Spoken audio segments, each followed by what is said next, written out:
And we are back. This is After the Beat. A boatload of questions, guys. And as I said just moments ago, in another world, yes. These are the best set yet. So let's go right to the questions. Here we go. With Disney acquiring Fox, are there any potential ramifications for the UFC? I want to take this one first, and I know you spoke to someone, Luke, on your show. Yes, Mick James of the LA Times. Had some insight. I got like 30 of these this morning. I woke up to it. And just to make it very clear, yes, there is a sale on the table. Most people expect the sale to go through. It's like $60 billion. 51.4. It's insane. However, FS1, FS2, not a part of the deal. Big Ten Network, not a part of the deal. Big Fox, not a part of the deal. Fox News, Fox Business Channel, and the local Fox affiliate channels, not a part of the deal. What is a part of the deal is as far as sports are concerned, the local RSNs, as they're called, the regional sports networks. So if you're a fan of the Detroit Red Wings and they play on Fox Sports Detroit, at some point in the near future, if this goes through, it will be ESPN Detroit. That's what everyone suspects. That doesn't really affect the TV negotiations for the UFC. FS1 and FS2 still around, and you can make a case that maybe now that they've stripped it down, maybe there's more money to invest with this new money coming in a better TV offer for the UFC. So from where I sit, from the people I spoke to, this really doesn't affect the UFC whatsoever. Do you see otherwise? It's really hard to anticipate. I mean, because they're leaving the things in place that they're not changing the architecture. Fundamentally, they're selling off assets, but they're not changing what's there. They're not, for example, they're not combining Fox News into Fox News and Sports or something. Yeah. Right? It's still, everything is still being divided. They're just severing off a piece of it. They're getting $51.4 billion, but that, as I understand it, is part of stock. It's not, they're not getting cash for that. So, I mean, which is to say they couldn't sell the stock and get some generation for that. It's hard. For you, if your sources are telling you that probably not, I can't really disagree because it's just hard to know. If FS1 and FS2 were part of the deal, I'd say there's cause for concern. The fact that it isn't, to me, maybe it's not status quo, but I don't see any correlation between this deal and They did lose FX, which is kind of interesting because they started on FX, and they did have them as like a, what do you want, not rebound, but overflow channel. It'll be interesting to see how they manage the current content load without that to lean on. But other than that, I don't know. FS2 is still around. No one watches for no good reason, but yes. But the ramifications could be on the other end of things. I mean, I work for Disney, which is the parent company of ESPN. Jesus. Yes, I work for that Mickey Mouse operation. And of course, they're the parent company for ESPN, which is where I really am. But so with them acquiring, they're not acquiring FS1 or any of those sports assets, but the regional sports, that does bring some more sports properties into the fold for Disney and ESPN, so perhaps that would lessen any interest that ESPN would have for UFC, to get involved in the UFC stuff. So it'd be not just the Fox end of it, but the other end of it as well. This is where I'm at on this one. Do you not feel like ESPN is having an identity crisis? They are for sure. I don't, because here's what they're doing. They're at the one time Disney's going to have the streaming service, in part currently enabled by some of the BAM tech stuff that they already have.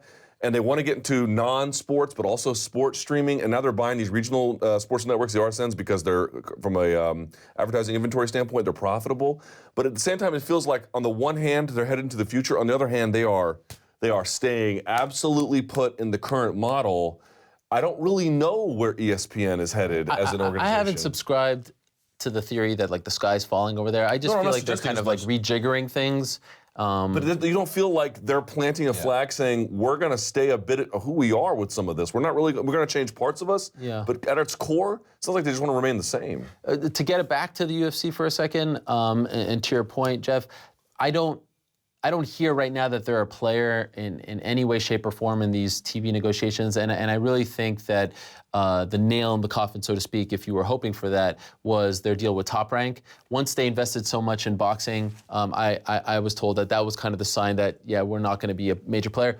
Crazy things could happen. Maybe they sign a deal where they get 4 events a year. Who the heck knows? You know, a lot can happen in a year. But again, I don't really see there being a ton of ramifications here. I just think it's a fascinating time for sports media. They haven't consulted with me about it. Let us know. I checked my email just before. Give it time. Give it time. Neither Bob Iger nor any of them. None of them. None of them. Murdoch. None of them. None of them. Interesting. Yeah. All right. What else do we have? Okay. Now that Cain is back, is the heavyweight division back? So Daniel Cormier breaking the news earlier this week that Cain is back to training. Does that mean the heavyweight division is back? Come on, what about Ngannou? Yeah. Ngannou's already there. It's already back, right? Yeah, it's back. I think the more interesting question is what you do with Cain upon returning. Do you shove him right in there against the winner of that fight, or do you give him the slow build? He needs to win some fights. Yeah. Let's see what he looks like. But I got to tell you, remember when we had, do you remember when Nurmagomedov broke his rib? Yeah. And he was like, I don't know if I want to do this anymore. I mean, when your body is in physical pain like this, you know, you have these existential crises sometimes.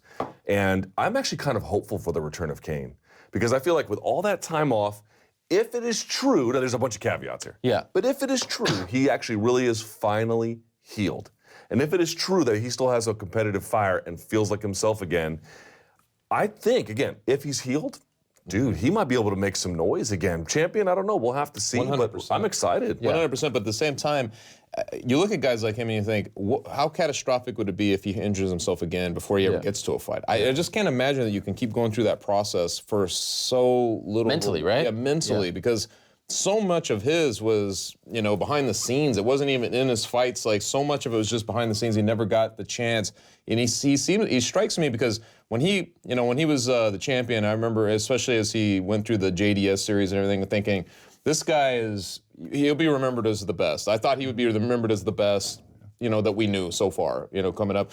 And unfortunately, man, like his injuries, it's just kind of pushed him to the side, and I feel like he's still impending. So it's like it would be really interesting to see. It certainly adds a whole nother dimension to that division with him back in, as long as he can stay healthy. Because then you could look at, there's a lot of good matchmaking possibilities in there. But man, it's already there. With Ngannou there, man, like that fight to me is about as good as it gets right now. Yeah, I mean, I'm a big fan of the division as it is right now. Just with Stipe and Ngannou, I mean, those two guys, both of them knocking out everybody in the first round that they face. It doesn't get much better than that. So when those two guys collide, now once their collision has taken place, what next? Well, it'll be nice to have, you know, Cain sort of like ready to take a fight or two before he's ready to do that. Also, just as a side note, should give you real, I mean, not that everyone didn't have it before, but you're seeing what Cain's going through, and he's saying he's coming back, but we'll see. Should give you even more appreciation for the return of Dominic Cruz and everything he went through and gutting it out. Right. And it truly a marvel. And going through it again. Yeah, unbelievable. What a nice shot in the arm, though, if they could get Cain back. Huge. Because you know, such a great fighter. It would be a shame if. And Mexico still hasn't become, I think, what they thought it was going to be. Maybe Cain can help that a little bit before he retires. What else do we have? Which or what is the best poutine dish to order? I was in Toronto last weekend and hadn't a clue. Cheers from Ireland. I want to ask you guys this question. Have you ever had poutine? And if so, which is the best? Poutine, hot take, overrated. Wow. Super Get overrated. Get the F out of this studio. Are you kidding me? Super overrated. Didn't say it was bad. Didn't say it was bad. Overrated? It's like, we're going to put cheese curds on your fries. How about just put cheese? What about the gravy? Why Don't forget about the gravy. Yeah, the gravy. I mean, the gravy is it's not the same without the gravy. It's not poutine. You're going to dump, you know, brown sauce all over fries. I mean, this is... You know what, I might have... This is an inferior I hate to admit it, but I might have at one point entertained that horrible opinion because I made the mistake of having poutine someplace else, like I don't know where. But then I went to Montreal to your Montreal. I've had and poutine the there. poutine there. Clearly not. I forgot the name of the place I went to, but it was just sublime. Oh my God! But I don't know. I don't know enough you of get the a different. hot plate of poutine outside, and the steam is coming up, and the cheese is melting, and the gravy, and the fries. You sound like a peasant. Health food. Mopping floors all day. That's health food right there. And the king just chucked you some leftover crumbs on the table. You're like, oh, this is so great. It's peasant food. It's peasant food. It's I've only had it once, man. In your life? It was, one time. And it's all right. It's not. Where was it? Where was it? It was in Montreal. Okay. Y'all treat it was good, but they have a thing in New Jersey called disco fries. Don't try that. Disco fries? Disco fries, which is essentially poutine, but it just doesn't taste the same. It's not the same. Apparently, they used to have it after going to the disco. There's a place, of course you want to know this place in D.C. It's a ramen place, but probably sucks. Actually, it's pretty good. It's called Hayakan. Okay. And they serve Thai chili poutine. See that? Okay, but my point and that was is actually good. You know why? It actually has flavor. It's amazing. If you put flavor in poutine, all of a sudden it tastes better. So this question was, what kind of? See, I only knew I ordered poutine in Montreal. Okay, so I didn't know. So the point of all of this what was, what I wanted to happen was all of you guys praise poutine, call it the greatest thing ever, and then I bring it back and say, yes, it's great, but don't get crazy. Like in Montreal, there's places where you could put like smoked meat on it and this and that. No, the original is the best. Right. I just didn't know that there was all those. As is, keep it simple. All right. Now, you haven't had. I've had poutine in No, Montreal. you haven't. I don't believe you. I had when I was 14 years old. Well, that's the problem. You forgot how great it was. or it just wasn't that great. No. I had great memories when I was 14. It's impossible. That was not included. It's like saying like unicorns aren't great. Like everyone loves they unicorns. don't exist, Ariel. Well, Poutine does. great poutine does exist. All right. What would you like to hear God say when you arrive at the pearly gates? What would you like to say to me? Yeah. Oh, Jesus. Well, this is not a scenario that I have paid a significant amount of attention to. You don't think it's going to happen? What's the chances of him arriving at the pearly gates, first of all? Vegas. God Plus 500. God saying to me? Oh, my Lord. We've stumped you. You know, I have thought about many end-of-life and post-life scenarios and whether they exist, and none really fit that description. I don't know. Hold my IPA. That's what that. Yeah. It's like, really? You don't like IPA? Really? Yeah. You don't like IPA and poutine? What the hell is wrong with you? I'm gonna be like, I'm sorry, God. I have a palate that's better than yours. What do you want me to do? I don't eat like a toddler. I feel like I've stumped all of you. You're giving me blank stares right I don't really believe in God, so I guess what I would hope would happen would be, you idiot, I do exist. That would be incredible. Wait, can we see the question one more time on the Okay, screen? here I it just want is. to see it one more time. Well, I'm still good looking. No, we can't go back. We Oh, can't really? Go back. Can't Yeah. go backwards. Super awesome technology. Way to go. Okay. What did you want to see? I Who like how asked we that? went from last week, I'm talking about Christmas trees and all that stuff, to I don't believe in God. Yeah, what's up with that? 1 week, what One week. happened? You know what? There we go. is. What would you like to hear God say when you arrive at the pearly gates? This is a face the pain free zone. Wow. No face the pain in heaven. Yeah. Perfect. I'd be super sized for that. What would you like maybe like, do you have a +1? I don't know. I have no to you. clue. Yeah. I have no clue. Interesting. Okay. Wow, That's a stumped. I think the big revelation is that Jeff doesn't believe in God. this week. Well, I mean, he hates poutine, God's food. I don't you don't hate believe poutine. in It's God. fine. It's fine. What else are we going to I learn believe in today? Let's poutine, find though. out. I My do- turn to face plant. I definitely believe The questions no question about continue. that. Which current UFC fighter would you most want on your side in a bar fight? Current UFC fighter. I feel like we could go all time on this one. I mean, there's a lot of good ones on this one. I mean, you know, you need a guy who's not going to hesitate to knuckle up at all. Yeah. You want someone there who's going to have your back, who's not going to, turtle up or leave. Yeah. You know what I mean? He's not going to cower. Gotta be Mike Perry. Perry's a great one. He came to my Mike mind, Perry too. is a fantastic Mike one. Perry, like, there are certain people, I've worked at a bar before, right? There are certain people who will knuckle up but don't want to, and things can get out of hand before it happens. And then there are other people who have no gag reflex when it comes to throwing a shot. Mike Perry has zero, none. He will knuckle up without hesitation. That is a great one. That is a Yeah, great one. he's the You guys- first guy that popped in my head too. I mean, Really? You think of he did for some. I mean, I think that's the instinct he gives off. Like Yeah. he's just ready. You saw it in that that whole Darren Till thing. He's just ready. He's just ready And for bar conflict. fights, He remember, wants bar it. fights don't last long. Yeah. Usually the first shot wins. And so it benefits, if you want to win a bar fight, to be proactive. There's You a can, part- have, you can have many criticisms There's a of part him. of me that loves the idea of like a, Joe Lozon type. The types who don't look like a fighter. Sure. That's what I was And thinking. you like, Deceiving. Really? They come at, well, anytime if you think about a bar scenario and there's some tough, some drunk idiot like coming, trying to do something, and there's a guy like Joe Lozon who he's kind of started to look a little gnarlier as time has gone on. His ears are, but he didn't look like a fighter when he came up. Or guys like, who's the guy out at Team Alpha Male?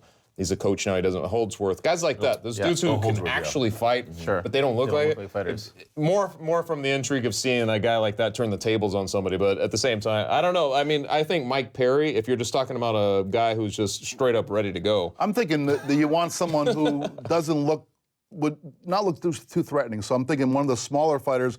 I thought about Cody Garbrandt, but with the neck tattoos, I think people would think he's scary. So you want But someone. the fight is already happening, so like you can't. It can't be someone to just intimidate. Yeah, 'Cause like I you don't also want a was bodyguard in the sense I was thinking that. Joanna Jędrzejczyk because they're going to think so like, oh, it's a woman, and then all of the next thing you know, she's just like clobbered him, and they're. I'm shocked you guys haven't said Francis Ngannou. How do you not want that guy in your corner? One punch and the whole damn thing is over. Yeah, he would be a good choice, but I don't know. There's something about a guy who's a little bit unhinged. Francis always seems so friendly and calculating. but Jesus. Mike Perry's just a little, he's caffeinated, Nobody would want to F with you if you had Ngannou sitting. Exactly. But if the fight starts and you could tap someone in. Yeah. Really, the best answer is Prime Fedor. You know, walking in with a chubby dude who's short, balding at the time, but clearly is like broad and stout. And his, remember his heavyweight hand speed? Man, he used to put it, who was the Japanese guy with like the wooden teeth he put it on? The one who he body kicked and hit with the left hook and then dropped him. I don't remember the... Fujita. Yes. Fujita. He showed Fujita had all those wooden teeth. Prime Fedor would have been like... How about Super Sage? Why don't we go with Super Sage? I'll take him. I'll take anyone. Can he get in the bar?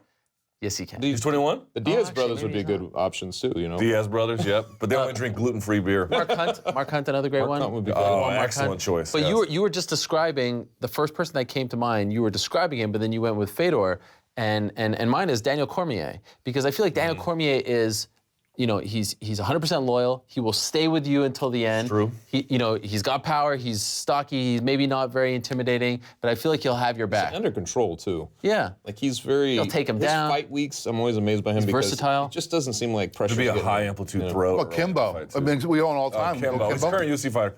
Shogun, underrated pick as well. All right. See, we could go hours on this one. feel like All right. I'm What else do we have? What else do we have?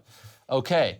Who is the greatest non-MMA athlete you ever saw live? Oh, God. Greatest non-MMA athlete you ever saw live. I mean, I've seen Michael Jordan play a bunch. Yeah, did. I saw Michael Jordan play at the Live. Horizon Center. Yeah, as a Wow. wizard. Wait, as a wizard? That doesn't count. I saw him. I saw him in the That's not a How does great that not athlete. count? That's a guy who was scoring, 20 points. He had a double-double. That was Willie Mays on the Mets. That was not. That was Joe I Montana on the I Chiefs. saw Deion Sanders play baseball. Okay. Oh, I saw him play interesting. for the Braves. Interesting. Okay. I mean, there's guys like that, Yeah. Yeah, I saw Michael Jordan score 50 plus against the Celtics in the playoffs. Live. Yes. Wait, yes. the 63-point game? I think it was not that same game. I think it was a game they lost. I He know used the to stunt on Celtics won the with a game. fair degree of It regularity. was before people pretty sure realized how this good is he I was. saw 60-point TR game, but Dunn anyhow, shut him yeah. down. But that was good. But I'm going to go with Lawrence TR Dunn. Taylor. You're going with who? I'll go with Lawrence Taylor. Lawrence Taylor. Because I'm Greatest LT. you saw live, huh? Yeah. Interesting. I'm going to go with Vladimir Guerrero because I saw him hit Really? balls that literally were at his ankle and hit him out of the Choke him park. out, yeah. And with no batting gloves. It was amazing watching him as a youngster, like early prime Vladimir Guerrero. And let me just say, if anyone in Anaheim thinks that Vladimir Guerrero should go in as an angel into the Hall of Fame whenever he gets in later, early next year, just shut your face. He is not an angel. He is Anaheim an has some expo. really good poutine too. Did you know that? No, they don't have anything close to Montreal. He is not an angel. He is an expo and is really bothered. We don't have any this is our last chance, really. Oh, maybe Larry Walker. But anyhow, Vladimir Guerrero in his prime. Go back and look at some of his footage. No, not quite. Tim Okay. Wallach. He was hitting balls that were like 5 feet before the home plate, and he was hitting them out. It was amazing. He had no concept of what was a strike or a ball. He was just I've seen smashing them LeBron out. play. Live? I never saw him live. Yeah. I feel like you could go like NBA. You realize what freakish athletes they are. I mean, they're just. You could go with lots of NBA players, man. Like, and through the course of time, there's always been that guy in the '80s and the '90s. You know what I mean? Yeah. But we had debates in the SB Nation offices years ago, like who were the best athletes, and it's really depending on what the athletic need is before you can really answer that question. But I firmly believe that generally speaking, the top tier NBA athletes are the best ones. Yeah.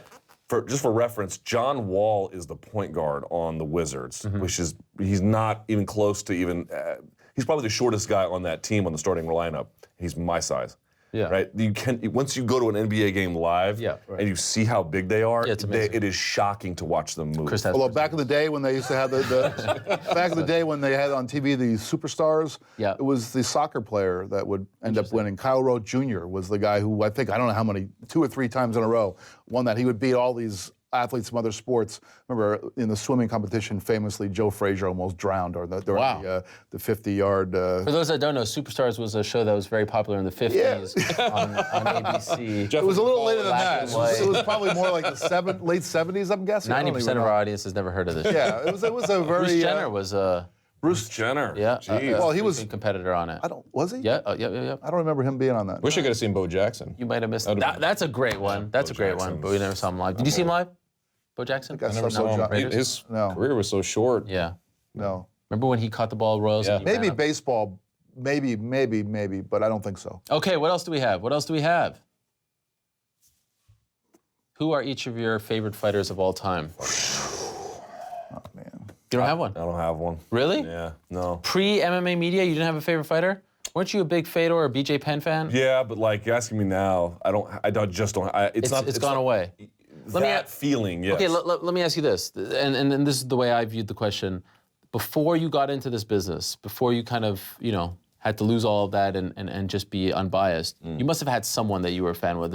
Yeah.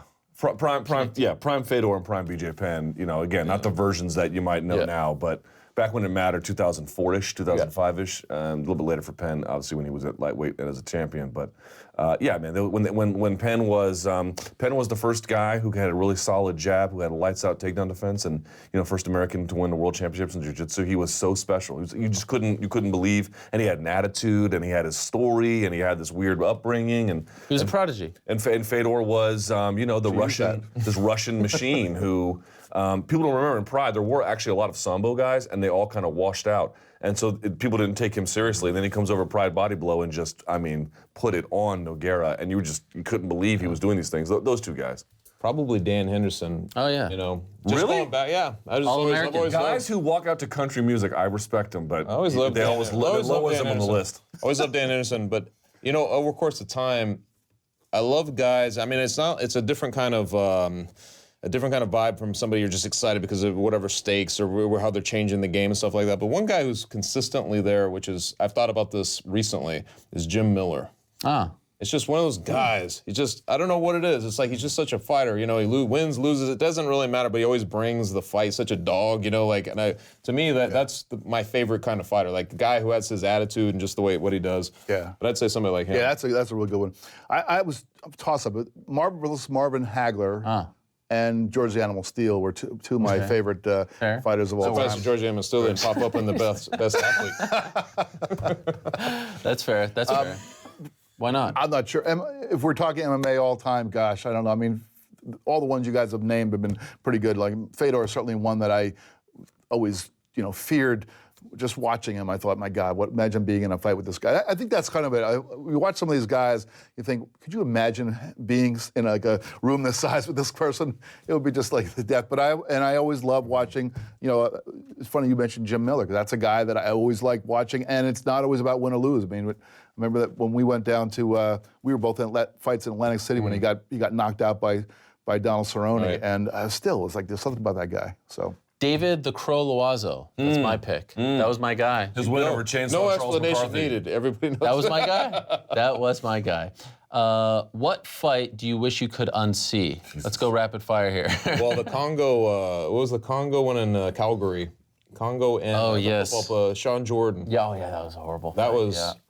How about Caleb Starnes against Nate Quarry? Although it was memorable, though. Yeah, I guess. Because of the... He did that bit. Yeah, exactly. Yeah. Somebody that was mentioned earlier in this show, or at least in the regular beat, Data 5000 against Kimbo Slice. That's a great one. That was probably my low point of ever seeing it. Great. The fight is better if you put the Benny Hill soundtrack underneath it. It works better. Except for somebody almost died. Yeah, well, that part. Look, it doesn't work out. I'm going to say, half the things. I've spent half my life watching bad fights. But Yes. I would say the one that really I just couldn't believe how comically bad it was the Rafael Carvalho Melvin Manhoff won. Oh, yeah. That was a horrible fight. And it was in Idaho, and you were just like, everyone here should just be fired. Close Spike TV. We're done here. Yeah. It was the worst. Carvalho has really turned things around. I know, and since then he had like a great KO. But that one fight, that was a horrible unbearable. Fight. Okay, what else do we have? Okay, what's your go-to Netflix / Amazon Prime series at the moment? This individual is currently Peaky Blinders. Peaky Blinders. To watch after performance. Anyone have something that comes to mind? I just finished Mindhunter. Slightly overrated. Good, but overrated. I'm just going to make the easy pick here. Narcos is excellent. I know there's some controversy about it. I know some people of Hispanic origin love it, my wife included, who's Colombian, of course. I know some hate it, also of Hispanic origin. I would tell you that there's a lot of problems with the show, but season 3, which doesn't include Escobar, might be the best one yet. Wow. And is absolutely incredible. You should watch it. Haven't seen either of those. You guys? The one I just finished watching is also Mindhunter, and I thought it was really good. They do a great job of just very subtly making you feel a part of the era, which is the late 70s. They use soundtracks basically for lesser known songs too from the 70s, which is kind of cool. But you would your memory bank, you know what I mean? Like you might know a little bit about them. But there's also, they have brand new car, like this is just a detail, but they have brand new cars that are cars that like Pintos. I'm like, where did they get this? A Pinto, like a 78 Pinto, brand new. Like it looks brand new. Nova. Every single car that they present is new. And so it's like, it really feels like you're looking back at the era to me. And then it's very subtle in how they kind of, present the show. So I'd say that's the best one I've seen in a while. I haven't seen that one. By the way, Netflix is like this new thing where you can stream. Is that on the computer it's like thing? the new VCR. Is it like It's where you get your, it's where you get your DVDs. I had a Netflix account when you were in diapers. Okay. The one we started watching. Actually, we've finished. We're up to date with it. Is Real Sex. Transparent. Yeah, Real Sex was. That's. Actually, there's a. Well, I was going to say Transparent, which was the one that. Never heard of it. Yeah, it's about a person who this family that finds out that their father has become trans, and their father has become, and it's a pretty wild show. Sounds great. Very quickly. Black Mirror. Okay. Black Mirror. Have you never seen that? I've not heard of any of these. That will warp your brain. Okay. It's not a show. Each episode is its own show. Oh, I've heard of that.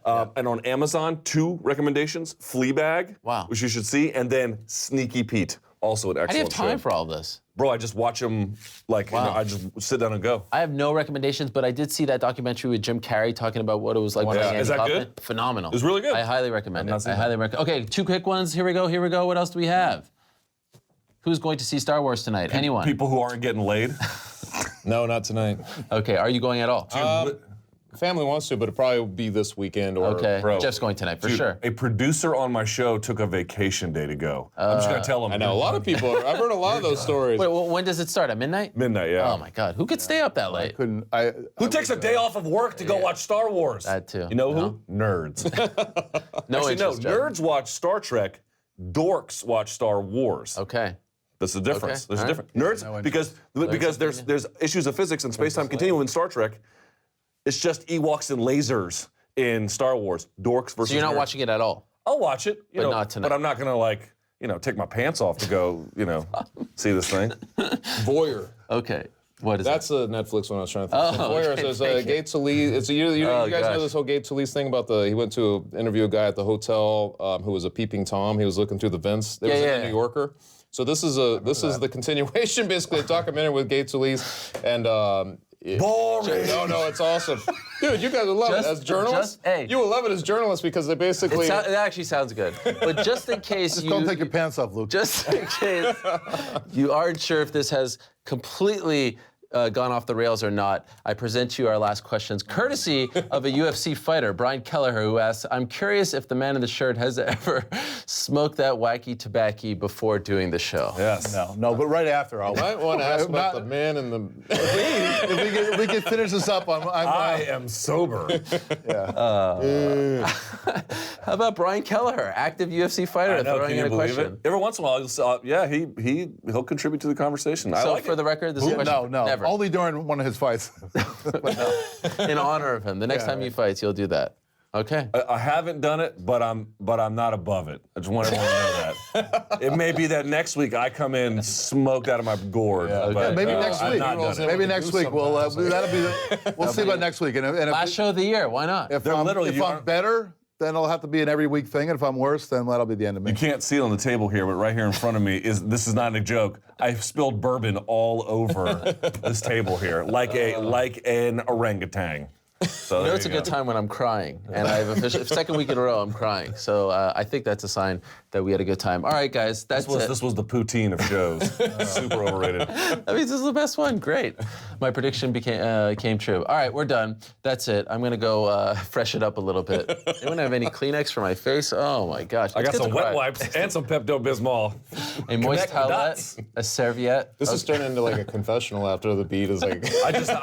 When you're as shameless as we are, especially as I am, who cares? Okay, we are done. Thank you so much for watching. One more show this year. Unfortunately, I'm not going to be there, but these fine gentlemen will be there. So next week. That's one more show this year. Yeah, next week. Then we're off that following week, and then we come back first week of January for a sort of year in review and a year in look ahead, if you want to call it that. Fun. Yeah, that should be fun. Okay, for now we say goodbye for Luke, Chuck, Jeff, the rest of our crew, I'm Mario. Thanks so much for watching, and of course, enjoy the fights this weekend.